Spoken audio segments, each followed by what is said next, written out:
नमस्कार, TM24 में स्वागत है आपका। आज का जो मुद्दा है वो मुद्दा जरा हटके है, वो चुनाव से जुड़ा हुआ है, चुनाव आयुक्त से जुड़ा हुआ है। सुप्रीम कोर्ट ने सरकार से पूछा है चुनाव आयुक्त की नियुक्ति को लेकर। चलिए बात करते हैं लोगों से। क्या नाम है आपका? सत्यप्रकाश मिश्रा। मिश्रा जी, जो मुद्दा आप जान ही रहे हैं, सुप्रीम कोर्ट ने सवाल खड़े किए हैं, तो इस पर आप क्या सोचते हैं? सुप्रीम कोर्ट का बड़ा अच्छा विचार है और सुप्रीम कोर्ट हमारे देश की सर्वोच्च व्यवस्था है। और सुप्रीम कोर्ट का जो भाव है, सुप्रीम कोर्ट के कहने का भाव ये है कि मुख्य चुनाव आयुक्त ऐसा होना चाहिए कि उसको किसी भी राजनीतिक दल से जरा सा भी डर नहीं होना चाहिए और वो स्वतंत्र रूप से जो भी अनियमितता मिले उसके खिलाफ स्वतंत्र रूप से कार्रवाई करे। ये सुप्रीम कोर्ट की यही मंशा है और सुप्रीम कोर्ट का यही आदेश है। तो क्या आपको लगता है कि वो कुछ दबे रहेंगे सरकार से? अब देखिए सरकार की क्या व्यवस्था है। सरकार की व्यवस्था यह है कि सरकार से सभी डरे रहते हैं। सरकार जिसको चाहे उसको नंगा कर दे। सरकार की स्थिति तो आप जान ही रहे हैं, लेकिन ये स्वतंत्र रखने के लिए जो सुप्रीम कोर्ट ने अपना जजमेंट दिया है वो एक हिंदुस्तान के लिए अच्छा रहेगा और मतलब साहस होगा। कोई चुनाव आयुक्त आपके निगाह में ऐसा रहा जो बड़ा स्वतंत्र था, जिसने TN सेशन का नाम, वही नाम आता है? अगर आप नाम लीजिए तो पहले तो मुख्य चुनाव आयुक्त को जानता ही नहीं थे लोग। जब TN सेशन साहब आए तो उन्होंने मुख्य चुनाव आयुक्त के बारे में अपना पद के हिसाब से उन्होंने कार्य किया और देश की जनता ने जाना कि मुख्य चुनाव आयुक्त भी कुछ होता है। तो क्या चाहते हैं वैसा ही इंसान आ जाए? यस। लेकिन आपको ऐसा क्यों लग रहा है? लेकिन आपको ऐसा क्यों लग रहा है कि अरुण गोयल जी वैसे नहीं होंगे? देखिए, अरुण गोयल के बारे में मुझे कोई कमेंट नहीं करना है। वो भी एक अच्छे अधिकारी रहे हैं और अच्छे व्यक्ति हैं और उनके बारे में मैं कोई कमेंट नहीं करूँगा। जब तक कोई किसी की सेवाओं के बारे में जाना ना जाए तब तक कमेंट क्या जा सकता है। जब वो आ जाएंगे, उनकी सेवाएं अच्छी रहेंगी तो देश के सारे लोग उनकी तारीफ करेंगे। तो काम बोलता है। लेकिन अभी आपको ऐसा लग रहा है कि वो कुछ दबे रहेंगे? अब देखिए इसके संबंध में मैं कुछ मुझे कहिए। आप क्या बोलेंगे? मैं कह रहा हूँ सुप्रीम कोर्ट की टिप्पणी जो है वो जायज़ तो है, लेकिन जब तक पत्रावली देख न ले सुप्रीम कोर्ट कि निष्पक्ष जो है नियुक्ति चुनाव आयुक्त की हुई है कि नहीं हुई है। और जहाँ तक प्रश्न है, आप कह रहे हैं कि जो है कि निष्पक्षता किस स्थिति में होगी? जितने IAS होते हैं वरिष्ठ जो है सब कहीं केंद्र सरकार राज्य सरकार के अधीनस्थ होते हैं। ऐसी अवस्था में चुनाव आयुक्त लाएंगे कहाँ से? कौन सा लाएंगे? या तो चीफ जस्टिस को लाएं या तो न्यायपालिका से जो है चुनाव आयुक्त की नियुक्ति करें, अन्यथा IAS अफसर जब तक नियुक्त रहेंगे इस तरह का विवाद चलता रहेगा। एक चीज़। दूसरी चीज़ है कि कांग्रेस का मंतव्य अलग है, क्योंकि विपक्ष जो जाता नहीं साथ में बैठने के लिए। जो इनकी कमेटी बनी हुई है 3 आदमियों की, कि प्रधानमंत्री और चुनाव आयुक्त के नए चेयर में विपक्ष का नेता और स्पीकर तीनों रहें, वो मुख्य न्यायाधीश रहें।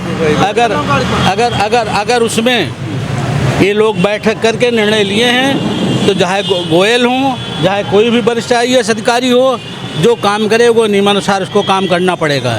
नियमों के विरुद्ध जाएगा, अविश्वास प्रस्ताव आएगा, सरकार उसको हटा देगी। मेरा मंतव्य। आप क्या? इनका मत जो है, जो अभी सुना आपने, ये बहुत सही बता रहे हैं कि जब तक दबाव में रहेगी वो। क्या आपको लगता है कि दबाव में रहता है चुनाव आयोग? चुनाव आयोग दबाव में रहता है।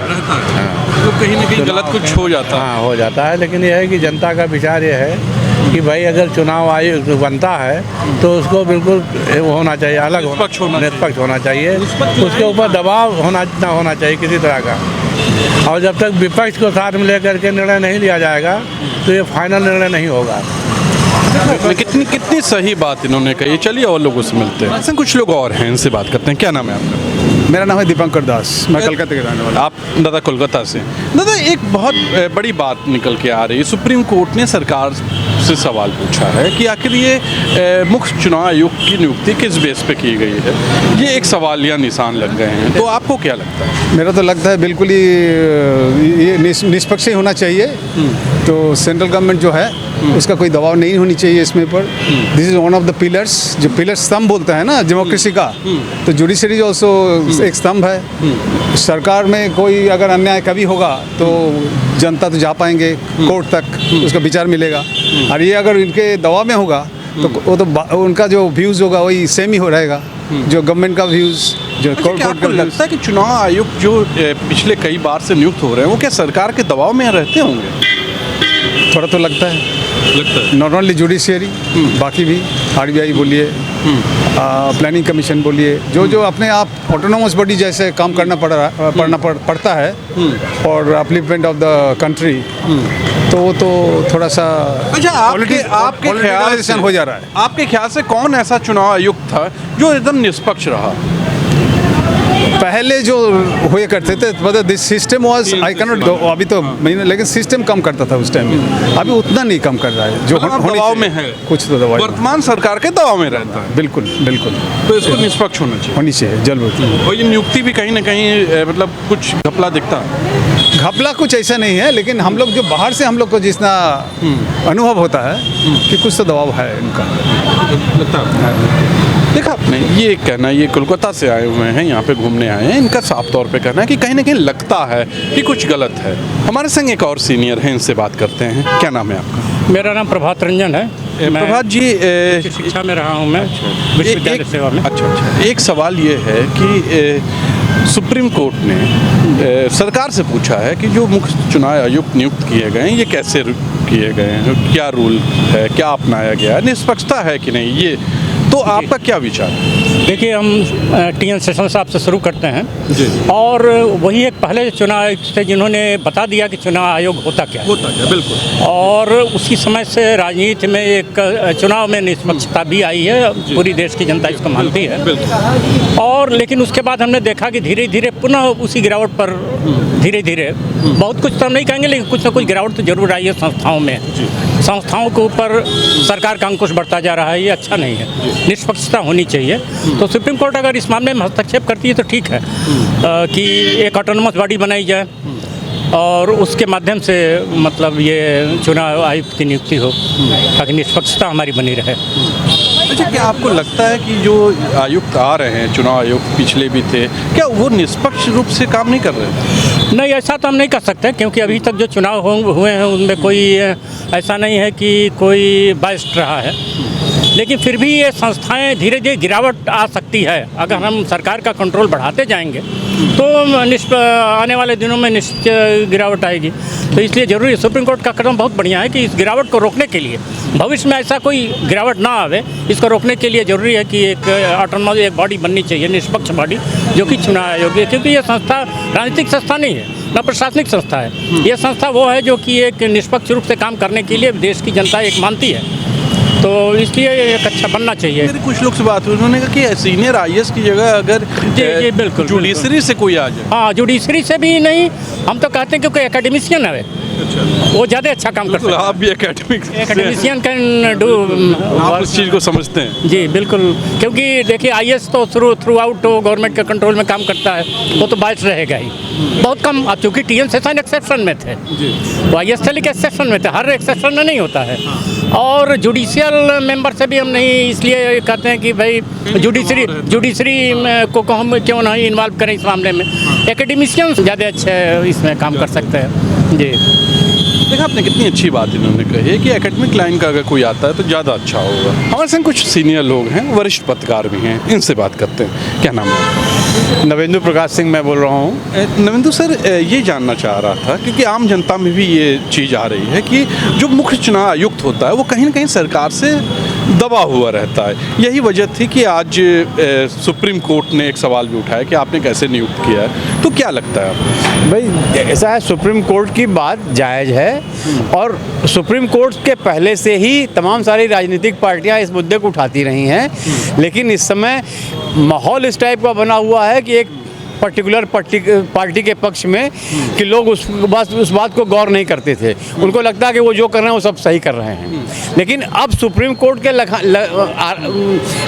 के मुद्दा उठाने के बाद ये एक इशू बनेगा और वास्तविकता है कि ये बिहार का चुनाव हो या तमाम सारे और चुनाव हो या का चुनाव है या पश्चिम बंगाल का चुनाव हो, आप मोदी की रैलियों को इजाज़त देते हैं, लेकिन आम आदमी पार्टी और कांग्रेस पार्टी की रैली होती है या समाजवादी पार्टी की रैली होती है, उनको इजाज़त नहीं मिलती है।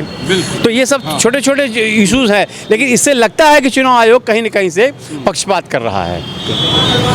तो ये अगर सुप्रीम कोर्ट ने ये कहा है और टी.एन. शेषन जैसे आदमी को चुनाव आयुक्त बनाने की बात उसने की है, तो नहीं अरुण गोयल नहीं टी.एन. शेषन जैसे चुनाव आयुक्त को बनाने की बात अगर की है उसने, तो अगर ऐसा हो सकता है तो ये चुनाव आयोग और निष्पक्ष हमारे देश को लोग लगता है कि टी.एन. शेषन जैसा कोई इंसान मिलेगा नहीं, आदमियों का ऐसा है नहीं, ऐसी बात नहीं है। अपने यहाँ जैदी साहब थे पुराने चुनाव आयोग, वो कुछ हद तक पक्षपात नहीं करते थे, लेकिन उसके बाद जो तमाम सारी नियुक्तियाँ हुई हैं वो पूरी तरह से सरकार के फेवर 2-2 साल 3-3 साल ऐसा मतलब ये तो 6 साल 5 साल 6 साल के लिए आपको नियुक्त करना चाहिए, और आप 2-2 साल में चुनाव आयुक्त रिटायर कर दे रहे हैं, 1.5 साल में रिटायर कर दे रहे हैं। इसका मतलब है कि आप जो सरकार के रहमो करम पर अगर चुनाव आयुक्त रहेगा तो वो निष्पक्ष चुनाव कहाँ से कराएगा। अच्छा, कई लोगों ने कहा कि ये आईएएस लॉबी को नहीं आना चाहिए इसमें, कि आईएएस को नहीं बनना चाहिए, वो किसी ने कहा एकेडमिक लाइन के आदमी को बनना चाहिए चुनाव आयोग, किसी ने कहा कि जुडिशरी को आना चाहिए। आपका क्या विचार है? नहीं, ऐसा है कि चुनाव आयोग एक बहुत ही संवैधानिक पद है और इस पर ऐसे ही व्यक्ति को नियुक्त किया जाना चाहिए जो संविधान का भी जानकार हो, प्रशासन का भी जानकार हो। तो उसमें जुडिशरी और आईएएस को इसलिए प्राथमिकता मिली है। एनजीओ या बाकी इस टाइप के लोगों को अगर बुलाएंगे तो वो एक लेवल पर जा करके हो सकता है फेल कर जाए। तो ऐसा प्रयोग अभी जब तक कि उनकी ग्रूमिंग ना हो या उनकी ट्रेनिंग ना हो तब तक उस टाइप का प्रयोग उचित नहीं मैं मानता हूँ। कितनी अच्छी बात इन्होंने कही। हमारे संग वरिष्ठ पत्रकार है नविंदु सिंह जी, इन्होंने सीधे तौर पे कहा कि अभी किसी और क्षेत्र के लोगों को लाना ठीक नहीं होगा, कि वो कहीं ना कहीं फेल कर जाएंगे। आज के लिए इतना ही। कैमरा पर्सन विक्की विश्वकर्मा के साथ मैं तुषार शर्मा, नमस्कार।